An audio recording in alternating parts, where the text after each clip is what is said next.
Pane maopposing activists anoonekwa kunzi aiwa they were abducted yesterday. Chiitiko chavhundutsa vanhu nemapictures panguva ino anozopisa tsitsi. Pana patona achiuya achipublishiwa nevakomana vezinasu. Vamaona kuti ndo vakomana vanoopposa nekukriticize aiwa the regime.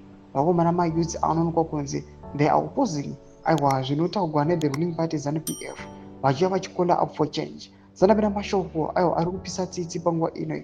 Ndoti subscribe like utombe bell kuti mzinazo amudanya achiti alert. 3 young opposition activists were abducted yesterday, including 2 brave female who are challenging the status quo. At a time when the world is fighting against the patriarchy, the system in Harare is bent on silencing young females. #stop abductions, #end patriarchy. Ndo mashoko kuda panguva nemapictures amuri kuona ayo. Those activists amuri kuona vari kunzi aiwa they were abducted. Aiwa kuri kuonekwa kunzi chitiko chiri kutonyatsa kushamisa vanhu kuri kuonekwa kunzi Zimbabwe at 45 years. Toona kuti nyika nema-opposition activists vari kuonekwa kunzi they are being tortured, they are being abducted. My rights avo ari kuviolatewa. Chitiko chavhundutsa vanhu, and now people they are always fearing to criticize and to oppose the status quo.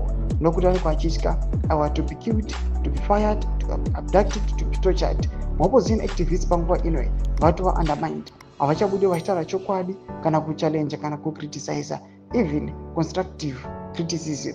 Panguva ino inoda kuti vanenge vachitya all these acts anoonekwa kunzi anozopedzisira akuzokonzeresa burden aiwa kune their family nemarelatives avo. Chitiko chiri kushamisa vanhu zvatoti nyika yese iri kuunguza iri haisi kufara nechitiko ichi. Kana comment section medu mukutudza mafungiro enyu kuti kudii pamusoro pechitiko ichi.